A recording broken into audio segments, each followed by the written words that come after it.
All right, let's talk about that battle that happens inside your own head. You know the one? The fight you have every single day against those pesky bad habits. Today, we're gonna go deep and figure out what's really going on in there. I mean, have you ever had that feeling where it's like your brain just has a mind of its own? You make this grand plan, right? Today's the day. I'm gonna eat clean, hit the gym, put the phone down. And then, a few hours later, you find yourself doing the exact opposite? It's almost like someone else is driving. Well, get this. You're not that far off. And that's the big idea we're digging into. That feeling, it's not you being weak. It's not a lack of willpower. It's a full-on neural hijack. Yeah, you heard that right. It's like your brain is being taken hostage by a much older, much more powerful force. All right, so to really get this, we need to meet the two main players in this drama. Think of them as the two masters pulling the strings inside your brain. The wise leader and the autopilot. So check this out. You've got these two systems constantly at odds. In one corner, you have the wise leader.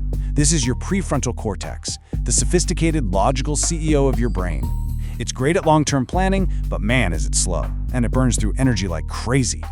Then, in the other corner, you've got the autopilot. This thing lives in an older part of your brain, the basal ganglia. It's all about habit, it's fast, it's automatic, and it's super energy efficient. And that last part, that efficiency, that's the whole ballgame. And that really gets to the core of it, right? Your brain's main directive, above all else, is to keep you alive. And a huge part of that is saving energy.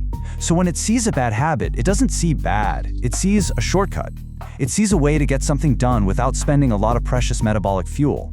It sees efficiency. So how does the autopilot win so often? How does it rig the game? Well, it uses a powerful, ancient tool, the promise of instant gratification. And that tool is dopamine. Now, a lot of us think of dopamine as the pleasure chemical, but that's not the full story. It's really the motivation chemical. It's your brain's way of screaming, "Yes, that was good, do it again!" And what do bad habits do? They give you a massive, instant, guaranteed hit of dopamine. Every single time. This chart just lays it all out, doesn't it? Look at how our brain perceives the reward. That instant hit from eating something sugary, to your ancient brain, that feels like a 90% win. But the delayed gratification from going to the gym? Maybe 30%. The immediate rush is just so much more compelling on a biological level. Here's the thing you have to remember.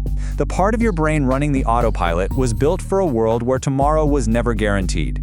It's wired to choose the $1 it can have right now over the $100 it might get next year. It's a survival mechanism, and frankly, in our modern world with all its temptations, it's a huge liability. Okay, so it's not just a chemical battle for motivation. It's way deeper than that. The autopilot actually starts physically changing your brain's wiring. It's like a construction project, paving these massive superhighways to make those bad habits the default route. There's this famous saying in neuroscience, and it's the key to everything. Neurons that fire together, wire together. It's as simple as that. Every time you do something, the brain cells involved in that action build a stronger connection. They're literally wiring themselves together. Here's the best way to picture it.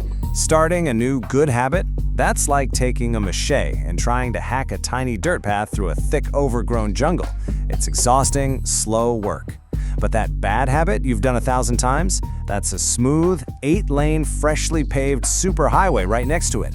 So when your brain is looking to save energy, which path do you think it's going to take? And I want to be clear, this isn't just a cute metaphor. It's real. The science behind it is called long-term potentiation. The connections between those neurons literally get thicker and stronger. The highway is physically real inside your head, which means the signal can travel faster and with less effort each time you use it. So the autopilot is winning on energy, and it's built its own highways. But it has one final, brilliant, and kinda evil trick. It creates this craving, this unscratchable itch that starts before you even do the thing. And it does this with something called the habit loop. It's so simple, it's genius. It starts with a cue, that's the trigger. Let's say you turn on the TV. That cue leads to the action, which is reaching for a snack. And that delivers the reward, the dopamine hit. Cue, action, reward. It just runs on a loop, over and over and over again. But this is where the real hijack happens. This is the crazy part. After a while, your brain gets so good at this game that it starts releasing dopamine in anticipation of the reward. The moment the cue happens, the second you turn on the TV, you get a little dopamine spike. And that creates the craving, the itch. The addiction literally moves from the reward itself to the trigger. How are you supposed to fight that?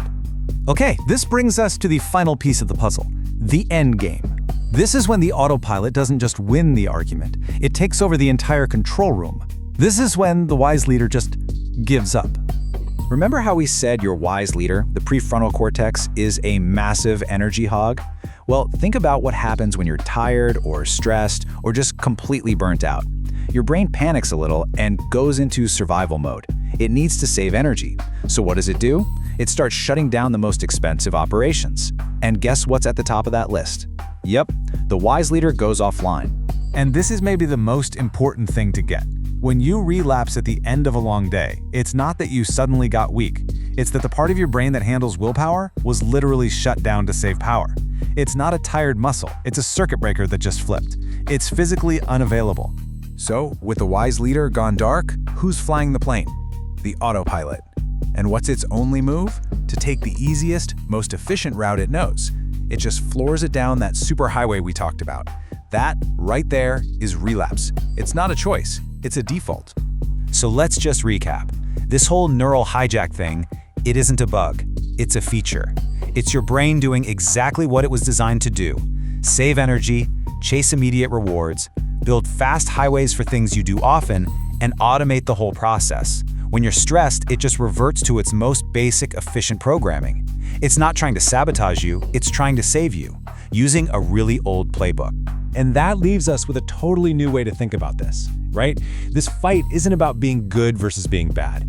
It's about you, the modern you, negotiating with this ancient, incredibly efficient survival machine. So here's the question to leave you with.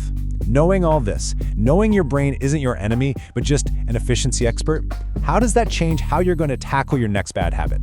How do you stop fighting your brain and start working with